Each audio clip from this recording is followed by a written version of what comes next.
Boa noite, pessoal! Boa noite para você, meu amigo, para você, minha amiga. O programa hoje é dedicado a você, mulher, que neste momento está assistindo nosso programa. E vai a pergunta que não quero calar. Você, por acaso, já passou por agressão do marido, do namorado, do noivo, não importa? Feminicídio. Já ouviu falar, né? Claro. Gente, olha só, neste momento o assunto tem a ver com a defesa das mulheres. Você, mulher, que foi agredida e tem medo de ir à delegacia, tem medo de entregar o marido, foi ameaçada por ele, saiba que agora a lei está a seu favor. E neste momento eu vou conversar aqui com a doutora Jaqueline Hickman, irmã da minha querida Ana Hickman. Estou brincando, mas você é jovem, né, doutora?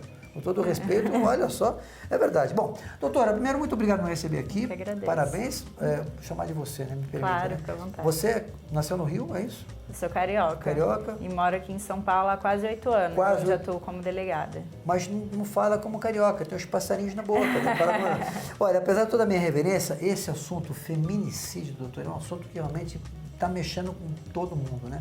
Minha primeira pergunta, se é que você tem essa informação, porque é uma informação fora aqui do roteiro, as mulheres sempre foram agredidas ao longo da história do Homo sapiens e da mulher sapiens, ou não? Infelizmente, principalmente no nosso país, que ainda é um país muito machista, a gente tem sim esse histórico de agressão, mas felizmente dos últimos anos para cá, principalmente com o apoio da mídia, Claro. tem havido uma grande conscientização das mulheres, então a gente percebe que o número de denúncias vem aumentando muito, né? significativamente nos últimos Agora, anos. as agressões nas décadas de 20, 30, enfim, eram mais abrangentes do que hoje? Não acontecia mais do que hoje ou sempre foi igual? É complicado de comparar isso, porque naquela época a agressão contra a mulher era considerada algo muito normal. Inclusive naquela época existia, com relação ao crime do estupro, por exemplo, existia-se a cultura de que o marido podia sim obrigar a esposa a manter relações sexuais com ele, que ela tinha essa obrigação conjugal. Era uma lei isso? Era Ou um entendimento que entendimento? existia. E aí, de uns anos para cá, loucura. já se ficou muito tranquilo. Hoje em dia é pacífico, que não é porque a mulher é casada que ela Tem é que obrigada a manter, manter claro. relações com o marido. E caso esse marido pratique essas relações Contra usando ela. força, usando ameaça contra essa esposa, ele é responsabilizado sim pelo crime de estupro Eu não nos sabia termos disso, da Lei não, Maria não da sabia Penha. disso. É claro que a gente sabe que historicamente, né, em séculos passados, as mulheres sempre eram assim, muito subjugadas, Sim. eram humilhadas, né? Existia assim um machismo muito forte na história do homem, acho que em todos os países, né? Mesmo nos Estados Unidos, enfim, na Europa, sempre foi, historicamente, isso sempre aconteceu. Sim. E recentemente, na verdade, a lei do feminicídio, se é que eu posso chamar de lei, não sei como é que é o nome, começou em 2014 ou 15? 2015. Em 2015 nós tivemos essa alteração no nosso Código Penal para incluir a figura do feminicídio. Então, o que é o feminicídio na verdade? É o homicídio praticado contra a mulher. Mesmo que não ocorra a morte. Sim, pode ser um homicídio tentado ou consumado. Consumado, essa vítima morre e no tentado a vítima consegue sobreviver. Então, o processo segue. Segue. Então, esse crime de feminicídio ele foi incluído em 2015 e ele passou a prever uma figura com uma pena mais grave para o crime de homicídio quando ele é cometido contra a mulher por razões da condição do sexo feminino. O que é isso? É quando esse homicida, ele mata a vítima ou por razões relacionadas à violência doméstica e familiar, ou por razões relacionadas a uma misoginia contra a mulher, ou seja, um ódio, uma aversão contra o sexo feminino. Entendi. Então, esse homicídio pode ser praticado, e é muito comum, é o que a gente normalmente vê na TV, é aquele homicídio praticado pelo ex-companheiro que não aceita o término do casamento. Entendi. Que separou, então... Exatamente. Agora, uma curiosidade, claro que eu já sei a resposta, mas todo mundo pergunta assim, poxa, Otávio, minha mulher me traiu, eu flagrei a minha mulher, a minha namorada, a minha noiva na cama com outro. Se ele praticar o feminicídio, ele é julgado. Ele é julgado, Isso ele é importante. responsabilizado. Tem gente que acha que não, né? Que ele está no direito dele. Não é verdade isso? A responsabilização dele, criminal, vai acontecer. Uma coisa não justifica a outra. Uma traição não justifica um homicídio de maneira alguma. É bom lembrar isso a todos vocês. Agora, neste momento, milhares, não sei se milhões, mas milhares de mulheres, às vezes são agredidas e não saem de casa com medo de consequências paralelas, vamos chamar assim. Eu queria que você relatasse para a gente aqui, ao longo desses anos que você está aqui, 18 anos, que você está na delegacia, nós estamos aqui na delegacia? Na segunda Delegacia de Defesa da Mulher. Que você contasse quais foram os momentos mais terríveis que você passou aqui. Uma mulher chegou aqui agredida, com hematomas, como é que foi assim? Como é que as mulheres chegam aqui? O que elas dizem para você? Infelizmente, no dia a dia das delegacias de defesa da mulher, aqui em São Paulo nós temos o maior número de delegacias de defesa da mulher de todo o país, infelizmente faz parte do nosso dia a dia nos depararmos com essas mulheres. Muitas delas chegam agredidas aqui. Nós atendemos também muitas mulheres vítimas de crimes sexuais que chegam aqui logo após o estupro. Dos maridos, noivos, maridos, namorados? Sim, e de desconhecidos também, são as delegacias da mulher que atendem. Então, essas vítimas chegam aqui, muitas vezes lesionadas. O primeiro atendimento que a gente faz quando a vítima chega lesionada é que ela encaminhar para o hospital para que ela receba esse pronto atendimento. Você já passou por isso muitas vezes, não? Sim, não é incomum que elas cheguem lesionadas aqui. Às vezes, cortes na cabeça, vítimas que são agredidas à paulada pelo companheiro. Nossa, que vítimas que são agredidas com socos, pontapés. E tem caso que você já teve de ver, a mulher veio, foi agredida, mas o marido vem junto? Já aconteceu da vítima aparecer e o marido vir logo na sequência para querer dar a versão dele dos fatos, para tentar se eximir. E também já teve uma situação muito peculiar que eles dois vieram juntos de mãos dadas fazer o boletim de ocorrência. Como assim? A história que eles vieram contar, e até interessante, é que era um casal que não tinha histórico de agressão. Ela falou que não havia esse histórico.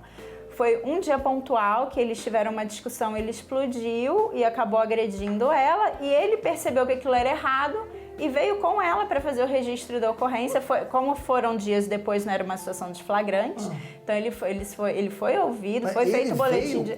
Ele veio junto porque ele falou que ele não poderia ter feito aquilo, que realmente foi um fato isolado, mas que ele tinha a percepção de que aquilo era errado e que ele tinha sim que responder pelo que ele fez. A lei julga esse fato? Que é um fato, tecnicamente, me parecia ser correto. Sim, tecnicamente. O fato dele ter se arrependido não vai eximi-lo do que ele praticou. E aí o casal relatou que eles reataram, que estava tudo bem. Mas ele foi processado? Sim, foi instaurado inquérito contra ele. Provavelmente esse inquérito deve zerar, ou não? Não, provavelmente ele deve ter sido condenado, mas o juiz deve ter considerado essa postura para colocar a pena no mínimo legal. Por quê?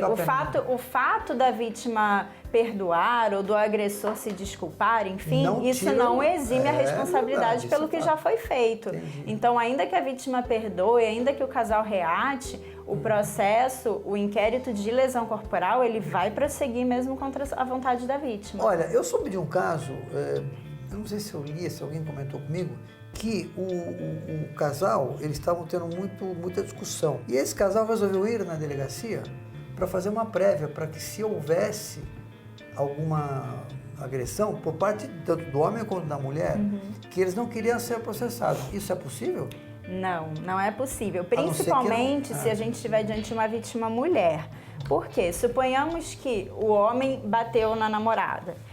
Esse crime que ele praticou é uma lesão corporal e vai incidir a Lei Maria da Penha nessa situação, porque eles têm uma relação íntima de afeto, eles dois.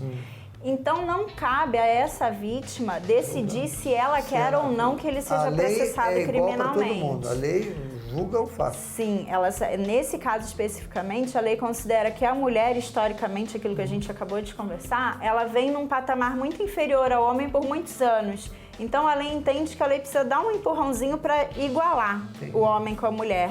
E esse empurrãozinho foi justamente a Lei Maria da Penha. É verdade. É bom lembrar também que se a mulher se arrepende, você foi agredida, veio da delegacia, é bom relembrar isso outra vez. Veio da delegacia, ele vai ser processado. Sim. Isso é fato, né? Sim. E deixa eu te dizer uma outra coisa. Alguma coisa te chocou? Sempre existem relatos que, infelizmente, nos surpreendem de maneira negativa. Então, já teve um episódio uma vez que o agressor foi processado por tortura. Tortura? Tortura, gente. Porque ele descobriu, ele foi preso por um outro crime. Durante o período que ele esteve na cadeia, a namorada manteve um relacionamento fora com outra pessoa. Eles não estavam mais juntos, ele estava preso, ela estava fora. E aí, quando ele saiu da cadeia, que ele soube desse relacionamento... Depois de quantos anos? Ou meses? 1 ano e meio, mais ou então menos. Foi um crime. Ele ficou pouco tempo preso. Foi solto. E aí ele descobriu que ela manteve um envolvimento com outra pessoa nesse período. E aí ele ficou com essa moça em cativeiro, em casa, a obrigou a confessar essa traição e a se purificar daquela relação que ela tinha mantido com outra pessoa, jogando água quente nas partes íntimas dessa vítima. Eu não acredito nisso, então ele doutora. acabou sendo responsabilizado por crime de tortura, mas infelizmente as lesões que essa vítima sofreu foram de natureza grave, então ela ficou com deformidades permanentes nessas regiões. Um cara desse tem, olha, eu vou te dizer, olha, um cara desse tem que, não sei nem, vou falar aqui, mas, nossa senhora, se eu sou o irmão dela, o pai dela, eu não sei o que eu faria. É complicado. Porque realmente não se justifica, isso é fora da casinha, né? Doutora, é o seguinte, hominicídio existe, não? Não sei como é que é o nome, não é o nome, né? Mas... Então, esse ponto é interessante. Não é incomum que chegue aqui na Delegacia da Mulher alguns homens querendo registrar um boletim de ocorrência porque foram agredidos pela companheira. E aí fica a pergunta, existe crime quando é o homem que apanha? Boa pergunta aí. Existe, a mulher vai ser responsabilizada, não vai ser nos termos da Lei Maria da Penha, que é uma lei que protege as mulheres, mas essa mulher que agride o marido, ela vai ser responsabilizada nos termos do Código Penal, pelo crime de lesão corporal, normalmente. Mas a leitura é diferente do feminicídio? A leitura é diferente de quando a gente aplica a Lei Maria da Penha. Por quê? Porque historicamente, a mulher é mais frágil, tanto fisicamente quanto na sociedade. Então, a Lei Maria da Penha, ela dificulta a vida do agressor. Então, o agressor de uma mulher, ele não pode, por exemplo, pagar uma cesta básica para se livrar daquele processo. Uma agressão normal, ele tem uma penalidade mais que se ele rigorosa. E se ele agredir, vai ele ser não. apenado vai mesmo. Ser apenado. Agora, se é a mulher que bate no marido, primeiro que não é algo tão comum, né? Então a lei dá uma amenizada. Esse marido, ele pode ter o prazo de 6 meses para querer ou não processar essa companheira, coisa que quando é o contrário não acontece. A gente falou que se é o marido que bate, vai ser instaurado inquérito, vai ter processo. Se é o contrário, se é o marido que apanha, ele tem um prazo para pensar se ele vai querer processar essa mulher.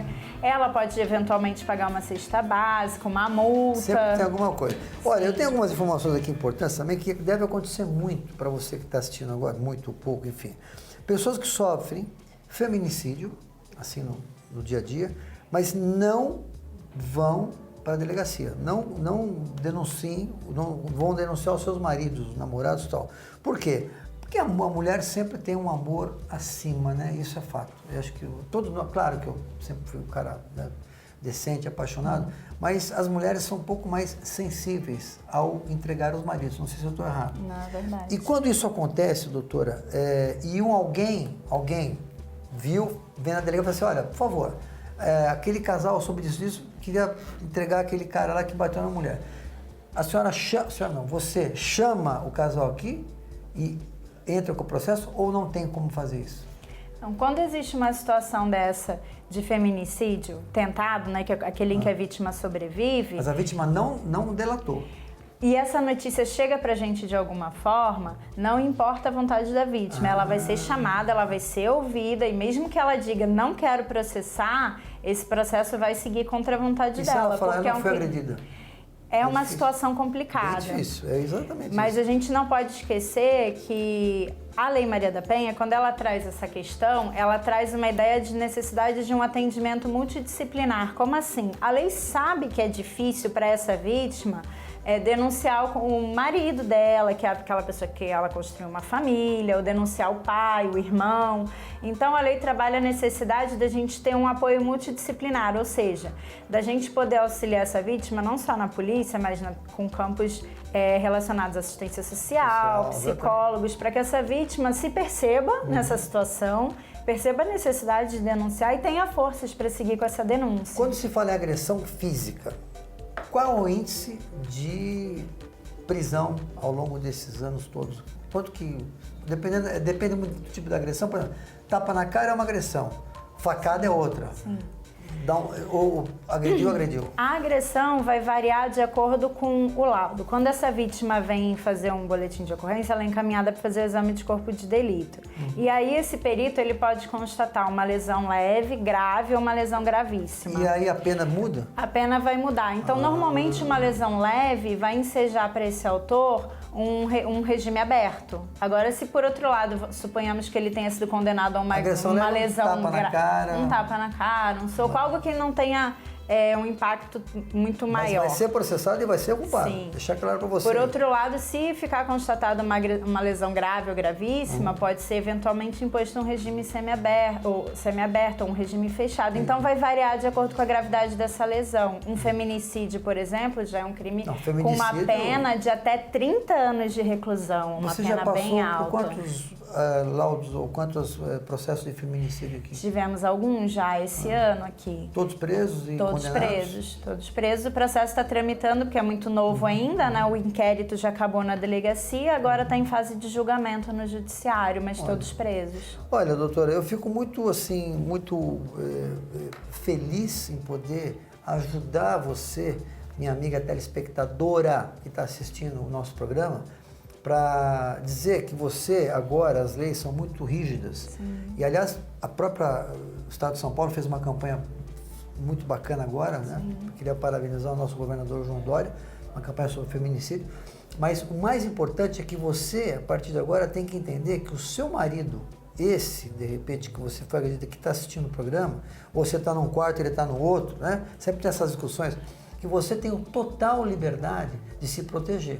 E se por acaso, aqui vai uma curiosidade, ela foi agredida de maneira leve e sabe que pode ser agredida mais forte. Se ela vem aqui e faz uma prévia, doutora, eu não fui agredida, mas eu tenho medo de ser agredida, isso também conta? A gente pode verificar o que aconteceu, fazer um boletim de ocorrência, inclusive pedir as medidas protetivas de urgência. Essas medidas são muito importantes porque elas evitam uma agressão futura e que pode trazer, culminar até num feminicídio. Você chama o marido aqui? Quando elas vêm na delegacia fazer o registro, esse marido é chamado, esse companheiro é chamado. Não é um registro de agressão. Ela vem aqui dizendo assim, um boletim de uma forma geral. Chama os dois aqui. Sim, porque nem todo boletim de ocorrência vai ser de uma agressão física necessariamente. Claro. Muitos desses casos são xingamentos, ameaças. Isso não dá prisão. Xingamentos? É crime, ele pode ser responsabilizado. Não vai combinar uma pena de prisão em regime fechado, mas é um crime sim. Ele vai ser responsabilizado até em um eventual regime aberto. Resumindo, se você por acaso está se desentendendo com o seu marido cada vez mais, o índice, o nível de agressão moral, de agressão verbal está aumentando e você chega no limite da agressão, você pode sim vir aqui, fazer um registro. Ele não vai ser preso. Depende da situação. Se for um flagrante, ele até pode ser preso. Se for só uma discussão, doutora, eu vim aqui porque o meu marido vai estar discutindo muito, a gente está discutindo muito, tenho medo de ser agredido. Mesmo uma simples discussão verbal com xingamentos pode ensejar a prisão em flagrante dele. Nossa, mas aí tá, doutora. Por conta da Lei Maria da Penha. Então, mas doutora, eu defendo as mulheres, mas vamos imaginar, e temos casos recentes, aliás, eu tenho aqui até o nome, da Ana Paula, né, que lamentavelmente, enfim, ela se cortou toda e gravaram as câmeras imagens aí, isso tornou-se público e ela até se arrependeu e tal. Pode acontecer muito isso. Como é que vocês vão julgar se a mulher ela não passou do limite? A Polícia Civil ela é uma polícia investigativa. Então, a nossa função é justamente colher as provas de tudo que está sendo trazido para que a gente possa definir se aquele crime aconteceu e se aconteceu o crime, quem o praticou. Então, a mulher vai vir fazer o registro da ocorrência, mas aquilo não é uma verdade absoluta, aquilo vai ser investigado. Exatamente. Então, serão colhidas provas daquilo cuidado ali. com isso aqui também. Cuidado não. Atenção com isso aqui, porque às vezes isso aqui também pode ser forjado, né? Sim. Tem casos disso, né? Tudo, sim. E quando fica comprovado que a mulher veio, ou o homem também, qualquer pessoa traz uma notícia falsa à polícia, essa pessoa é responsabilizada pela denunciação caluniosa ou por uma falsa comunicação de crime conforme o caso. Bom, doutora, muito obrigado por nos receber aqui, né? Na delegacia. Estamos no bairro do... Aqui é Vila Clementina. Vila Clementina, aqui em São Paulo. Eu fiz questão de fazer essa reportagem sobre o feminicídio, que isso sirva de lição para que o Brasil inteiro se preocupe com vocês, mulheres, né? Porque vocês não podem ser agredidas em momento algum. Doutora, obrigado, viu? Eu que agradeço. Ok? Continuamos com a nossa Operação Mesquita. Olha, meus amigos, atenção, você que neste momento quer comprar ou vender um carro. Claro que você vai anunciar onde você quiser, mas aí a história é o seguinte, a pessoa, o tempo que você aprende a receber, mostrar o carro, negociar, discutir preço, isso realmente é um saquinho, né? Então é o seguinte, Carflix. Anote aí, carflix.com.br. O jeito de comprar e vender o seu carro agora é assim, seguro, fácil, sem incômodo, preço justo. Você quer vender? Você coloca o seu carro no na nossa ferramenta, no nosso site. Nós vamos vender o seu carro, mas antes de vender o seu carro, eu quero saber se o seu carro é bom. Se você é uma pessoa correta, se você está com tudo certinho, se o carro não foi batido. Pois bem, e você quando for comprar um carro, tenha certeza que esse carro passou pela nossa vistoria. Se nós encontrarmos alguma coisa errada, a gente nem coloca na nossa plataforma. Então, preste atenção, é comprar e vender de uma maneira especial. E olha só, com preços e comissões mais baixas. carflix.com.br. Eu recomendo.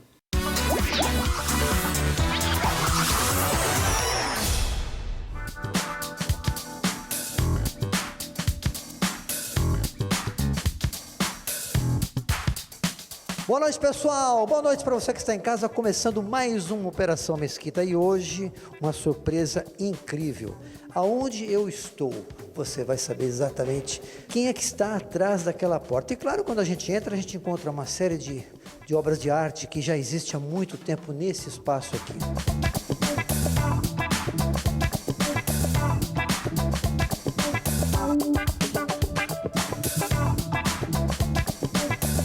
Aqui dentro está uma das pessoas que eu diria que é ponto de referência do nosso futuro Brasil. Dá licença, Velas. Cadê ele? Cadê? Meu grande querido. Você tá bom, João? Como é que você tá? Tudo bem? Oi, pessoal. Ao longo dos últimos 20 e tantos anos, eu compareci aqui no Palácio, fiz diversas reportagens com todos os governadores, mas eu nunca vi nada tão lindo como isso aqui. Me dá um resumo, o que você fez aqui? Que ala é essa aqui? Aqui é a ala residencial do Palácio dos Bandeirantes em São Paulo. Eu não resido aqui, eu continuo morando na minha casa. Nos últimos 30 anos eu sou o primeiro governador que não reside aqui. Mas esta é a ala residencial. Era muito diferente do que eu vi aqui. Era diferente e feio.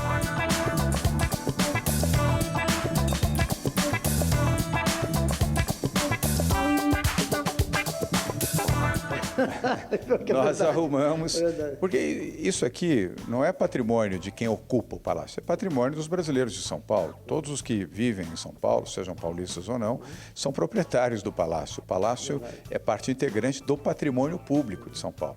E nós tomamos a decisão de cuidar bem do palácio, reformá-lo, colocá-lo em boas condições, a praticidade, funcionalidade, não apenas na ala residencial, mas em todo o palácio. Eu percebi, porque o palácio está todo pintado de preto, ele está todo modificado. Aliás, a minha querida amiga Joia Bergamo, ela que também deu toda ajuda, né, vamos dizer assim. Foi, e gratuitamente, ela nada cobrou pelo talento que ela tem, ela é casa-cor há muitos anos, premiadíssima, e ela contribuiu para que o bom gosto pudesse ser colocado aqui. Olha só que coisa maravilhosa aqui, né, João? Isso aqui é Essa é uma das salas da ala residencial. Entendi.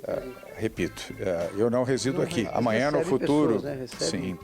E amanhã, no futuro, o governador que me suceder, como eu sou contra a reeleição, provavelmente utilizará a ala residencial. Contra a reeleição? Não sabia Sou disso, contra a reeleição. Não, contra, em todos os níveis, municipal, estadual e federal. Isso é convicção minha. Mas nós arrumamos todas as áreas do Palácio dos Bandeirantes, isso em menos de 5 meses. Nós estamos com 5 meses de governo. Todo o mobiliário aqui foi doado, não foi feita a aquisição de nenhum móvel. Alguns móveis são reaproveitados, eram móveis já do acervo do Palácio. O que foi feito foi trocar estofamentos, melhorar o seu acabamento, lustrar, arrumar, aperfeiçoar, o que é muito mais barato do que comprar. E o que deveria ser comprado, empresas doaram. Nós fizemos um chamamento público através da nossa Procuradoria-Geral e várias empresas. Evidentemente, o prestígio do Palácio dos Bandeirantes, o nível das pessoas que vêm aqui, ajuda, de certa maneira, a ter referências boas. O seu escritório ele fica nesse local aqui? Fica aqui. Tem um contato direto? Sim, eu diminuí a ala residencial para transformar parte da ala residencial, que era muito grande, continua sendo grande, mas parte dela agora passou a ser uma área funcional, onde é o gabinete do governador, da assessoria do governador, e aonde era a ala do governador, passou a ser a ala do vice-governador do estado, Rodrigo Garcia. A ala que era do vice-governador passou a ser uma área de múltiplo uso de secretários, cada vez mais unindo e aglutinando secretários aqui no Palácio dos Bandeirantes. João, ao longo desses anos todos, que nós nos conhecemos há 30 e poucos anos, a primeira entrevista que eu fiz com o João, ele não vai lembrar, você era secretário de turismo do governo Montoro Mário Covas. Mário Covas, perdão, Mário Covas. E eu fiz uma pergunta para você, que foi num evento de tênis lá no Nordeste, eu não lembro onde é que foi. Mas enfim, éramos jovens, né? Eu me lembro, era um lançamento, era um evento em Praia do Forte. Praia do Forte, todo mundo dentro da piscina. Você já e o era João... presidente da Embratur, É foi verdade, depois. Embratur, exatamente. Isso foi em 1986. 86, eu já tinha... Eu fui secretário do Mário Covas aqui em 1982. Nossa, que coisa. Falei, João, qual é o sonho da sua vida? E você não vai lembrar, você fala assim, Otávio, eu tenho como sonho, eu gosto de política, através da minha família, meu pai, enfim, e um dia eu gostaria muito de governar. Aí falei, governar o quê? Você falou assim, São Paulo deve ser muito interessante. E você tinha isso na sua cabeça. Isso era foco? Era determinação, fé? Como é que você determina? Como é que você conseguiu alcançar esse seu sonho que você disse para mim há 30 anos atrás? Não, de fato, eu me lembro da entrevista, que você foi muito habilidoso, você induziu bastante aquela entrevista. Eu era do setor privado, não tinha nenhuma perspectiva, nenhuma ideia, nem nenhum planejamento de vir para a vida pública. É que você, sempre generoso comigo, dizia, não, você precisa ir um dia para a vida pública, seguir o exemplo do seu pai, meu pai foi deputado federal, e eu disse a você, quem sabe, vamos ver, o futuro a Deus pertence, e você emendou algumas perguntas, mas foi fruto muito da sua generosidade. Naquela época, eu estava no setor público, mas cumprindo uma tarefa como presidente da Embratur. Tinha sido secretário de turismo aqui em São Paulo, do Mário Covas, fui presidente da Embratur, depois eu voltei para o setor privado, que aliás era exatamente a minha ideia. E nós convivemos muito, aliás, no setor privado, até por conta da nossa atuação no âmbito da televisão. E, mais recentemente, 2 anos e meio atrás, disputei a Prefeitura de São Paulo, vindo do setor privado, pelo PSDB, que é o meu partido, vencemos as eleições em São Paulo, em primeiro turno, e 1 ano e meio depois vencemos novamente as eleições para o governo de São Paulo. Essa é a história do nosso governador João Dória. Última pergunta, porque eu já estou recebendo sinais aqui que o João acorda às 6 da manhã, 6h30, até meia-noite. 6h30 ele corre, ele anda de bicicleta lá na casa dele, 7 horas toma um café, 7h15 está aqui. E às vezes 1 hora da manhã, outro dia eu estava jantando com os amigos, isso é fato, eu tenho essa liberdade. Um amigo falou assim, duvido que o João esteja trabalhando. Eu falei, deixa eu mandar um zap, governador, que eu separo a amizade do cara. Governador, o senhor está por aí? Otávio, estou aqui, posso te ajudar alguma coisa? Estava trabalhando. 1h45 da manhã, eu não sei como é que você faz para dormir 3 horas e acordar. Mas, João, última pergunta é o seguinte, nós passamos um momento agora muito importante, um momento da área do governo, na área do Bolsonaro, enfim, tudo o que está acontecendo, Moro recentemente. Eu quero que você dê um resumo, com toda a sinceridade, com toda a franqueza. Aonde estaremos em 2022? Primeira pergunta. E a última, o que aconteceu agora, essas invasões tecnológicas, e o que a esquerda está usando para poder tentar minar o governo Bolsonaro? Qual é a sua expectativa, qual é a sua visão futura do que está acontecendo? Bem, primeiro, a ação de hacker é uma ação criminosa. Não há como justificar o hackeamento, seja de quem for. Isso é crime. Qualquer pessoa que utilizar de mecanismos para violar a sua intimidade, mesmo que tenha algum objetivo nobre, é crime. Isso não pode. Você tem direito constitucional à sua individualidade e à sua proteção. O que fizeram com o ministro Sérgio Moro e com promotores da Lava Jato foi crime. E ainda está comprovado que aconteceu. E ainda não se sabe exatamente se há conexão partidária ou política, mas me parece que não faz o menor sentido que partidos de esquerda queiram fazer uso disso para configurar uma ação deliberada do então juiz Sérgio Moro em condenar o ex-presidente Lula à cadeia onde ele está. Até porque um dos julgamentos que o levou a cumprir 11 anos e meio de cadeia não foi estabelecido pelo juiz Sérgio Moro, foi outra Câmara do Estado do Rio Grande do Sul que determinou e deliberou pela maioria dos seus desembargadores a pena ao ex-presidente Lula, que deve cumprir a pena. Se houve algum erro, alguma circunstância relativamente ao processo, isso será avaliado, mas isso nada pode implicar numa transferência e alterar entre aquele que é culpado, transitado em julgado e cumprir pena na cadeia, de repente virar vítima e sair da cadeia como vitorioso e como alguém que foi condenado injustamente. Isso não ocorreu. Perfeito. João, Governador João Dória, o senhor, olha só, como é muito interessante, né? Eu não consigo chamá-lo de senhor, mas vou chamá-lo de senhor, porque o senhor é o governador do nosso estado. Fico muito feliz, porque eu sempre digo para vocês, e aqui eu não preciso fazer média, e nem você muito menos, mas o que eu posso dizer é que eu conheço a história de João Dória, é uma história ilibada, que ao longo de todos os anos cumpriu rigorosamente todas as suas atividades profissionais, amigo, parceiro, foi meu consultor informal, até na área sentimental, quando eu às vezes me separava, João, me dá uma dica aqui, e esse tem um você tomou juízo. Eu segui as suas instruções, né? Agora casado há 11 anos, né? Eu tenho feliz. E eu não tive, enfim, a sorte que você teve de ter uma mulher maravilhosa. A Bia é uma Vamos querida. comemorar 27 anos 27 anos de casado. Agora em setembro. Enfim, até aquela história, é família, é profissional. Apenas para complementar a primeira pergunta que você fez, de forma muito rápida, de 2022, o Brasil estará melhor.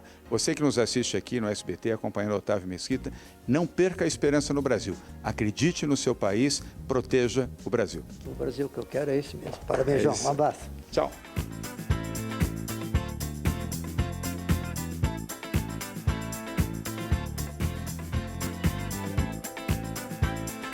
Bom, meus amigos, estamos encerrando aqui essa reportagem aqui dentro do Palácio do Governo, aqui em São Paulo. E eu repito, olha só como é o sistema. Meninas, tudo bem? Todas aqui as assistentes do nosso governador. E o que me chama a atenção é que existem diversas salas. Sala 1 aqui, sala 2, sala 3, sala 4, outra sala ali. São 4 ou 5 salas. E o João Dória, ele sai de uma sala e vai para outra.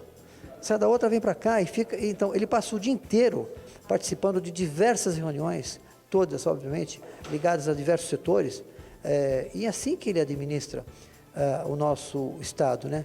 E o mais importante, e a gente percebe aqui, olha só, a gente encontra aqui um quadro de João, amo minha família, ou seja, o DNA da família é muito especial, né? E aqui ainda o João Dória aqui, que ele não sei de quem que foi que ele ganhou isso aqui, né?